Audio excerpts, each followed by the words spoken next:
నువ్వు వద్దు అని అనుకున్న ఆడవారితో నువ్వు ఎప్పుడూ కూడా ఇలానే ప్రవర్తించాలి, ఇలానే ఉండాలని తెలుసుకో. ఓ చెల్లి తన అన్నతో ఇలా అనింది. అన్నీ ఇచ్చిన మా అన్న, ఏదైనా నా కోసం చేసే మా అన్న, పెళ్లి తర్వాత ఇప్పుడెందుకు నన్ను ఇంత దూరం పెడుతున్నారు అని. అప్పుడు తన అన్న ఇచ్చిన సమాధానం ఏంటో తెలుసా? నా భార్య నా చెల్లెల అన్న కోసం బాధపడేంత మంచిది కాదు, నన్ను క్షమించు తల్లి అని అన్నాడట. కాబట్టి పెళ్లికి ముందులా పెళ్లి తర్వాత కూడా అన్న ప్రేమను ఆశించి తన్ను ఇబ్బంది పెట్టద్దు. కాస్త మీరే ఆలోచించి చూడండి. అన్నిటినీ సర్దుకుపోవాలి. జీవితం అంటే ఇంతే. తలరాతను ఎప్పుడూ కూడా నిందించొద్దు. ఎందుకంటే ఒక కష్టం బాధ పెడితే ఎన్నో సంతోషాలు నీకోసం ఎదురు చూస్తూ ఉంటాయని తెలుసుకోవాలి. నిజమే కదా? నీ నీడను చూసి నీ బలం అనుకుంటే అది నీ పొరపాటే అవుతుంది. ఎందుకంటే నీ నీడ కూడా వెలుగును బట్టి మారిపోతూ ఉంటుంది. మనుషులు కూడా అంతే, కాలాన్ని బట్టి మారుతూ ఉంటారని తెలుసుకో. మనలోని నెగిటివ్ను మన వాళ్ళు ఎవరైనా చెబితే మనసుకి చాలా బాధగా ఉంటుంది, కష్టంగా అనిపిస్తుంది.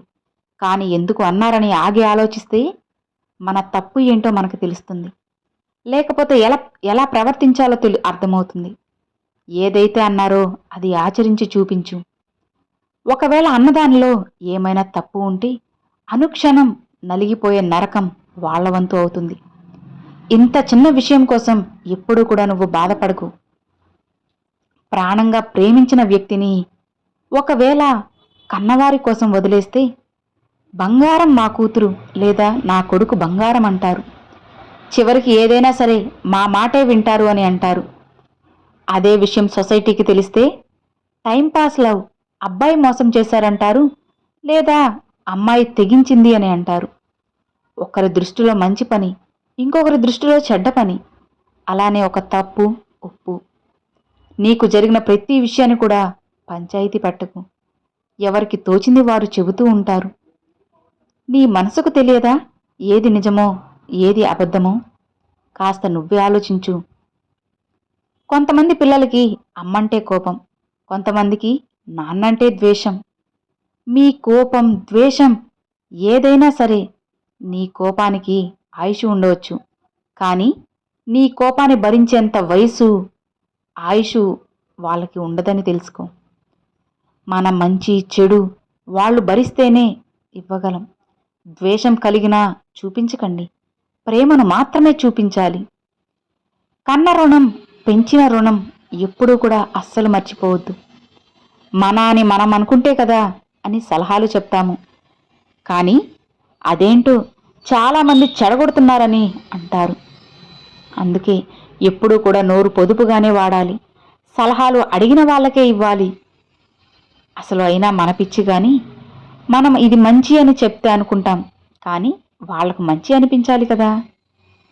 చాలామంది కూడా అమ్మయ్యా ఇక బాధ్యతలన్నీ అయిపోయాయి, ఆనందంగా కొడుకు దగ్గర ఉండిపోవచ్చు, సరదాగా 4 రోజులు కూతురు దగ్గర ఉండిపోవచ్చు అనుకుంటారు అమ్మా నాన్న. కానీ చివరికి కొడుకు దగ్గర ఎలా ఉండాలో నేర్పిస్తారు, కూతురు దగ్గర ఎంతలో ఉండాలో నేర్పిస్తారు. అందుకే ఎప్పటికైనా సరే భార్యాభర్తలు ఒకరికొకరు తోడు ఉంటారు. ఎవ్వరు కూడా నీకు ఇంకా తోడు ఉండరని తెలుసుకో. అందుకే నీ భార్యను కానీ భర్తను కానీ విలువ తెలుసుకొని ప్రేమగా మసులుకొని ఆనందంగా ఉండండి. జీవితంలో ఒక్క విషయాన్ని తెలుసుకోవాలి.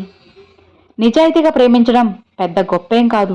ఇప్పుడున్న రోజుల్లో ఎలాగైనా సరే నమ్మకాన్ని గెలుచుకోవాలి.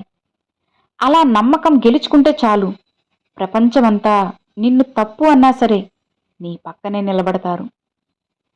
ప్రేమ గుడ్డిదే, కానీ నమ్మకం లేని ప్రేమ కనపడిని గుడ్డివాళ్లుగా మారుస్తుంది.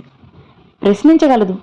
ప్రేమను నువ్వు గెలిచినా గానీ నమ్మకాన్ని గెలుచుకోలేకపోతే ఆ ప్రేమల మధ్యలో ఒక అనామకుడిగా నువ్వు మిగిలిపోవాల్సి వస్తుందని తెలుసుకో. మనం ప్రాణం కన్నా ఎక్కువగా భావించి అన్ని విషయాలు చెబుతాము, కానీ ఇక్కడ విచిత్రం ఏంటి అంటే వాళ్ళు అర్థం చేసుకుంటారనో మన మనసు భారం దించుకుందామనో చెప్పేస్తాము. కానీ వాళ్లే చివరికి మనల్ని జడ్జి చేస్తారు.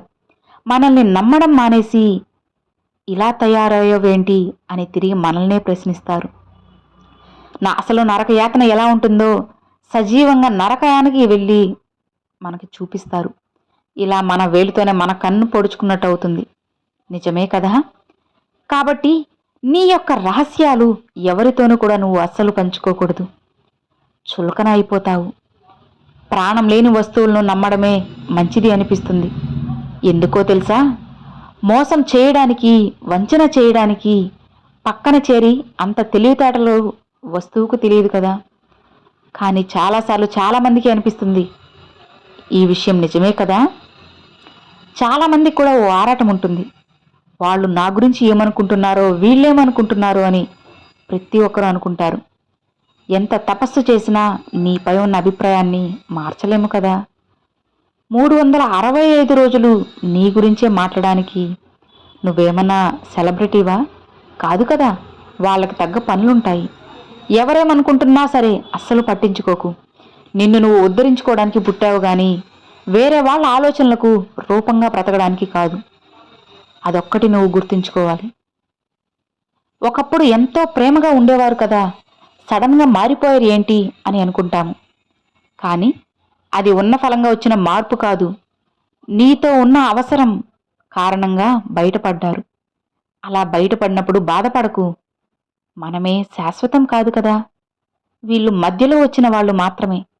శాశ్వతం అనుకోవడం నీ భ్రమ. వెళ్ళే వాళ్ళని వెళ్ళనివ్వు. అప్పుడే నిన్ను కావాలనుకున్న వాళ్ళెవరో నీకు తెలుస్తుంది. నువ్వు ఒక పని చేసినప్పుడు అది బాగుంటే మెచ్చుకునే వాళ్ళు ఎవ్వరూ ఉండరు. అదే పని బాగోలేకపోతే మాత్రం విమర్శించడానికి నీ ముందు 100 మంది ఉంటారు. అందుకే పొగడలేదని కృంగిపోవద్దు. విమర్శించారని కింద పడిపోకు. పొగిడితే అంతటితోనే ఆగిపోతావు. అదే విమర్శిస్తే కసి పెరిగి ఎదగడానికి చూస్తావు. అదొక్కటి నువ్వు మనసులో ఉంచుకో. నీ భార్యని నువ్వు 10 మందిలో తిడితే నువ్వు హీరో అవ్వచ్చు. మహా అయితే కంట్రోల్లో పెట్టావని పొగుడుతారు, అంతే. వేరే వాళ్ళకి నీ భార్యని చులకన చేసే అవకాశం నువ్వే ఇస్తున్నావని నువ్వు తెలుసుకోవాల్సిన విషయం ఇది. ఒక స్త్రీ నిన్ను తిరస్కరించినప్పుడు ఆమెకు నువ్వు దూరంగా ఉండు. ఆమె కోసం నీ సమయాన్ని అస్సలు నువ్వు వృధా చేయకు. ఆమెతో మాట్లాడాలని ఎప్పుడు కూడా నువ్వు అస్సలు ప్రయత్నించకు. ఆమెను పూర్తిగా వదిలేసేయి. లేదంటే నీ జీవితాన్ని నువ్వే కోల్పోవలసి వస్తుంది. జాగ్రత్తగా గుర్తించుకో. ఎవరైనా సరే నిన్ను వద్దనుకుంటే వారి కోసం ఎప్పుడు కూడా వెనకపడి వెంపర్లాడకు. వారి దారిన వారిని వదిలేసేయి. నీ వాళ్ళైతే నిన్ను వెతుక్కుంటూ వస్తారు. నీ వాళ్ళు కాకపోతే నువ్వు ఎంత వెంబర్లాడినా సరే నీ దరికి రారని నువ్వు తెలుసుకోవాలి. అర్థమైంది కదా? Thanks for watching friends.